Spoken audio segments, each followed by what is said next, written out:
కొంతమంది పిల్లలు నాకు సంసారం వద్దు, పెళ్ళి వద్దు, పెటాకులు వద్దు, నేను పోయి ధ్యానం చేసుకుంటాను అని చెప్తే ఆ తల్లి ఏడుస్తూ కూర్చుంటుంది. అరే పెళ్లి చేసుకోరా, పెళ్లి చేసుకోరా, పెళ్లి చేసుకోరా అని చెప్పేసి. ఇలాంటి సందర్భాలు కూడా చూసాం మనం. వాడేమంటాడు, నాకు ధ్యానం చేసుకోవాలి, నేను ధ్యానం చేసుకోవాలంటుంటాడు. ఈ తల్లి అంటుంది, ధ్యానం ఏంట్రా నీకు, పెళ్లి చేసుకో, పిల్లా పాపలు కను. ఇదంతా జోక్యం కాదా? వాడు చేయాలనుకున్నది ఒకటి, వాడి చేతి చేయించేది మరొకటి. బలవంతపు బ్రాహ్మణార్థం.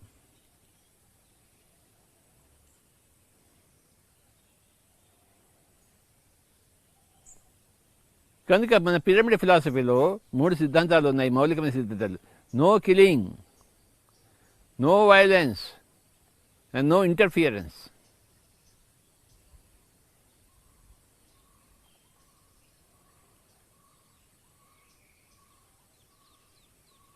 వైలెన్స్లో కిల్లింగ్ ఉండదు కానీ వైలెన్స్ ఉంటుంది. ఇంటర్ఫియరెన్స్లో వైలెన్స్ ఉండదు కానీ ఇంటర్ఫియరెన్స్ ఉంటుంది. కిల్లింగ్లో మొత్తం చంపడమే ఉంటుంది. మహాదారుణం అది.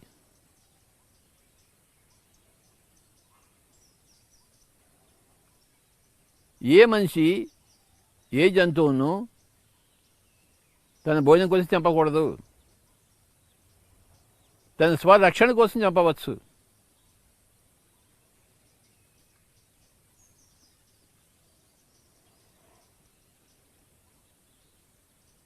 పాండవులు అజ్ఞాతవాసం చేస్తుంటే, అరణ్యవాసం చేస్తుంటే వాళ్ళు చంపడానికి ట్రై చేశారు కౌరవులు.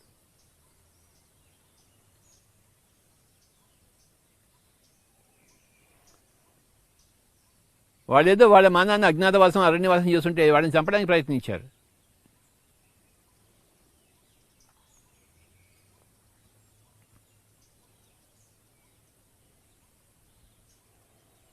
చంపడానికి వచ్చిన వాడిని చంపే తీరాలి.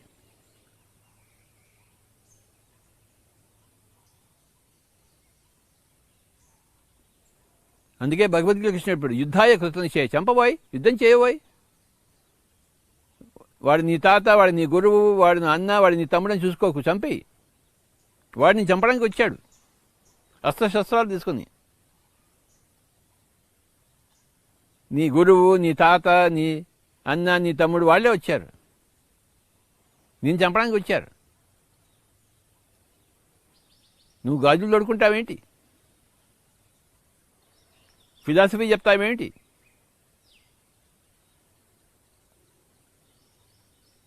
నాకే నీతులు చెప్తున్నావా నాయన అన్నాడు కృష్ణుడు.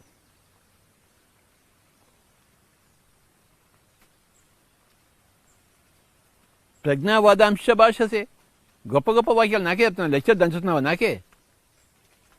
వీళ్ళని చంపే కన్నా నేను భిక్షాటం చేసుకుంటా అని చెప్పేసి.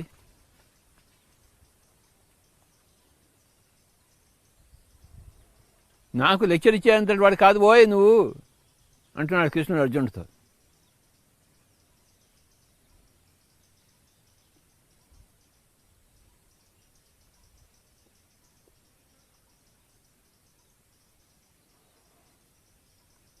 నీ నోట్లోంచి గొప్ప గొప్ప మాటలు పనికిరావు, చప్పటి మాటలు పనికిరావు. చెప్పినట్లు చేయడం నేర్చుకో. నిమిత్త మాత్రం భవార్జున.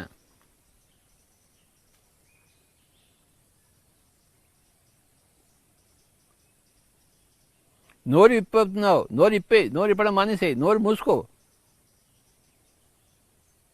ఏం నోరు ఇప్పుతున్నావు నువ్వు అర్జున? నీకేం తెలిసిన నోరు ఇప్పుతున్నావు?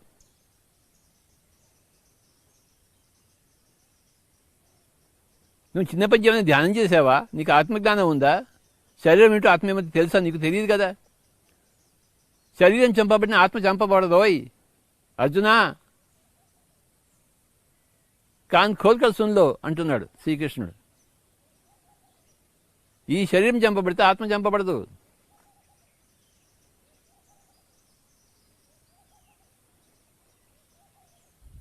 అని తత్వమంతా బోధించాడు శ్రీకృష్ణుడు. బోధించిన తర్వాత చివరిలో ఏం చెప్పాడు? నేను చెప్పవలసిందో చెప్పాను కానీ నీ ఇష్టం వచ్చినట్టు చేయరా నాకు కూడా కాదంటున్నాడు. యథా ఇచ్చసి తథా కురు. No interference. నీ లైఫ్లో నా లైఫ్ యొక్క ఇంటర్ఫియరెన్స్ లేదు.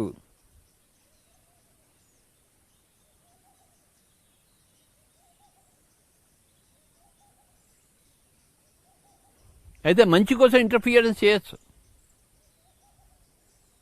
ద్రౌపది వస్త్రాభరణం చేసినప్పుడు బట్టలు ఇచ్చాడు శ్రీకృష్ణుడు. మంచి కోసం ఇంటర్ఫియరెన్స్, చెడు కోసం ఇంటర్ఫియరెన్స్ కాదు. మహాభారత యుద్ధంలో ఎప్పుడు ఆపద వచ్చినా శ్రీకృష్ణుడు వెంటనే రక్షించాడు పాండవులను. మంచి కోసం రక్షించాడు. దాని ఇంటర్ఫియరెన్స్ అని, దాని సహాయం అంటారు, చేతనైన సహాయం అంటారు. శ్రీకృష్ణుడు ద్రౌపదికి చేతనైన సహాయం చేశాడు అవసరమైనప్పుడు. పాండవులకు మహాభారత యుద్ధంలో అవసరమైనప్పుడు ఆ రథాన్ని కిందకి నొక్కి పైకి నొక్కి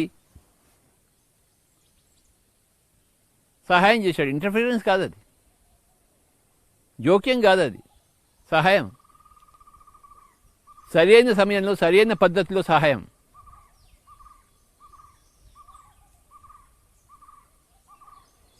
కృష్ణుడు అందరికీ సహాయమే చేస్తాడు, కానీ ఎవరిలోనూ జోక్యం చేసుకోడు.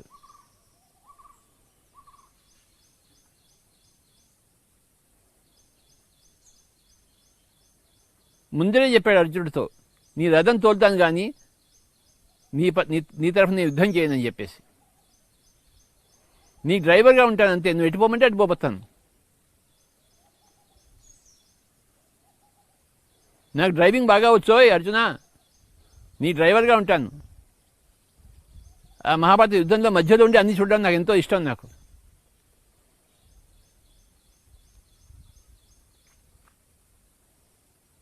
నీ రథ సారథిగా ఉంటాను, కానీ నీ జీవిత సారథిగా నేను ఉండను. నీ జీవిత సారథ్యం నువ్వే. యథా ఇచ్చసి తథా కురు. నీ ఇష్టం వచ్చినట్టు నువ్వు చేయబోయ్. నీ రథాన్ని నేను నడుపుతాను డ్రైవర్గా.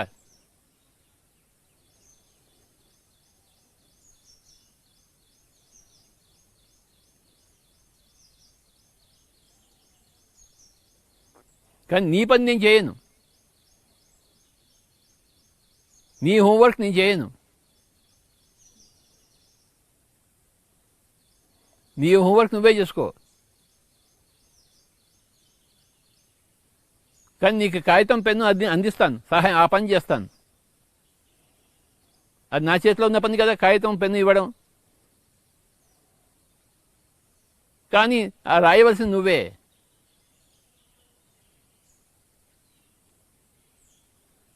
నువ్వు ఎగ్జామినేషన్ హాల్లో ఉంటే నీకు నీళ్లు అందిస్తాను, కానీ నీ ఎగ్జామినేషన్ పేపర్ నేను రాస్తాను ఏమిటి? నీకోసం ఫ్యాన్ పెడతాను, నీకోసం లైట్ పెడతాను, నీకోసం నీళ్లు ఇస్తాను, కాస్త నిమ్మకాయ రసం కూడా ఇస్తాను మధ్యలో.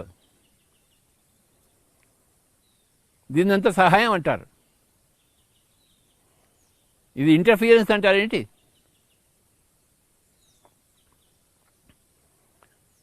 వాడు క్వశ్చన్ పేపర్ రాస్తుంటే వాడి దగ్గర పోయి ఇలా రాయి అలా రాయి అని చెప్తే అది interference.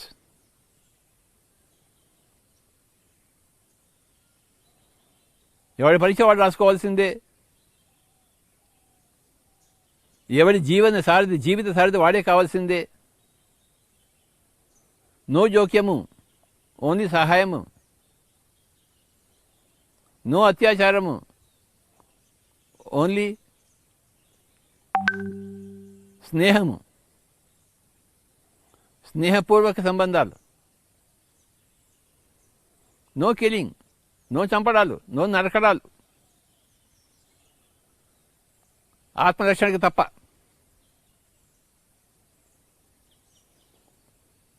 So my dear friends, ఈ మౌలికమైన సిద్ధాంతాలు పిరమిడ్ ఫిలాసఫీలో ఉన్నాయి. ఏమిటా మౌలిక సిద్ధాంతాలు? Non killing, non violence, non interference.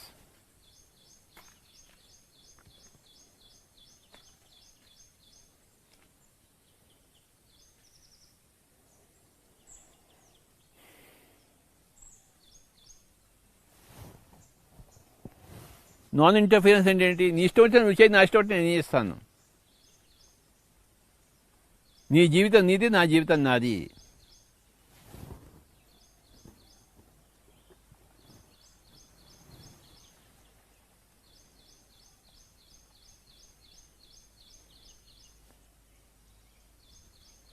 Ramakrishna Paramahamsa అన్నాడు, నేను పెళ్లి చేసుకుంటా కానీ సంసారం చేయను. నీకు ఓకే అయితే ఓకే. ఆవిడ ఓకే అంది.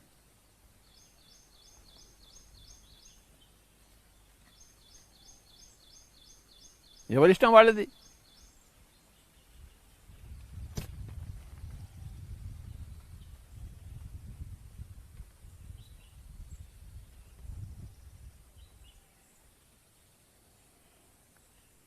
శ్రీరాముడు ఏకపత్ని వ్రతుడు, శ్రీకృష్ణుడు బహుపత్ని వ్రతుడు. ఎవరిష్టం వాళ్ళది.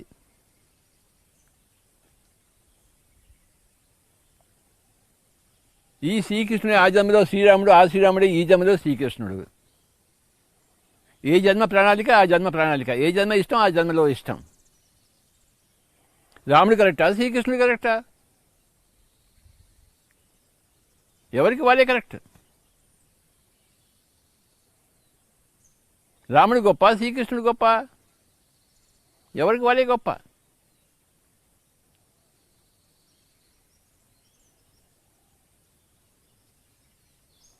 నువ్వు సన్యాసం తీసుకుంటావంటే నీ ఇష్టం, నువ్వు సంసారంలో ఉంటావంటే నీ ఇష్టం,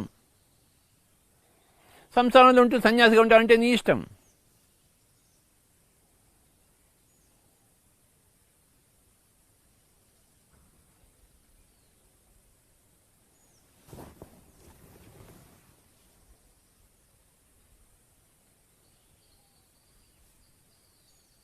ఎవరి జీవితంలోనూ జోక్యం చేసుకోకు. నీ జీవితంలో ఎవరిని జోక్యం చేయనీయకు. నీ జీవితంలో అందరి చేత నువ్వు జోక్యం కలిగించుకుంటే నువ్వు చాలా బలహీనమైన మనిషివి. నువ్వు దాన్ని ఎదుర్కోవాలి. నువ్వు బలహీనంగా ఉండడానికి వీల్లేదు. వాడు నీకు జోక్యం చేసుకుంటాను, నువ్వు వాడిని ఎదురు తిరగాలి.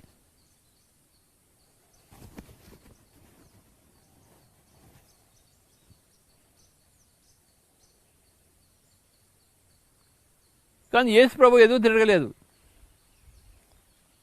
ఆయన లెవెల్లో అది ఆయన కరెక్ట్.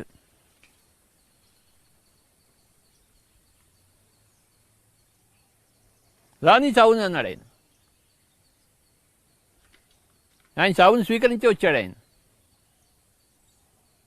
ఆయన పుట్టకముందే తన చావుని తాను నిర్ణయించుకుని వచ్చాడు, నేను ఈ విధంగా చేస్తానని చెప్పేసి.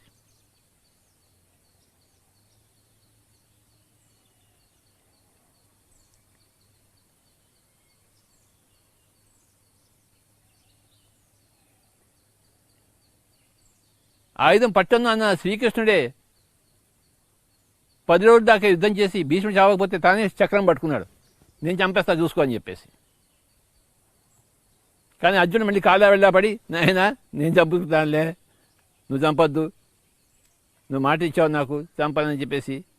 కానీ నా బలహీనత వల్ల నువ్వు వాడిని చంపడానికి ట్రై చేస్తున్నావు, ఇక చూసుకో వాడి పని నేను చేసేస్తానన్నాడు అన్నమాట. అప్పుడు రోషంతో బాణాలు వేశాడు, అది కూడా శ్రీకంఠిని అడ్డం పెట్టుకుని. అప్పుడు కానీ భీష్ముడు కింద పడలేదు. కనుక కృష్ణుడు కూడాను ఆయుధం పట్టుకున్నాడు, కాసేపు చక్రం పట్టుకున్నాడు, కానీ ఉపయోగించలేదు. ఆ అర్జునుడికి రోషం తెప్పించడం కోసం చక్రం పట్టుకున్నాడు. అయితే నా తాత అంటున్నాడు, బాణాలు వేస్తున్నాడు. అర్జునుడికి రోషం తెప్పించడానికి చక్రం తీసుకుని మధ్యలో పరిగెత్తాడు, ఇక వాడి సంగతి నేనే చూస్తానని చెప్పేసి.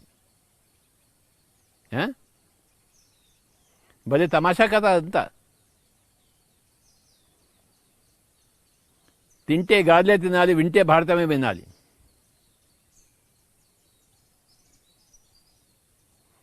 చేస్తే ఆనాపానసతి ధ్యానమే చేయాలి. ఉంటే పిరమిడ్ సొసైటీలోనే ఉండాలి.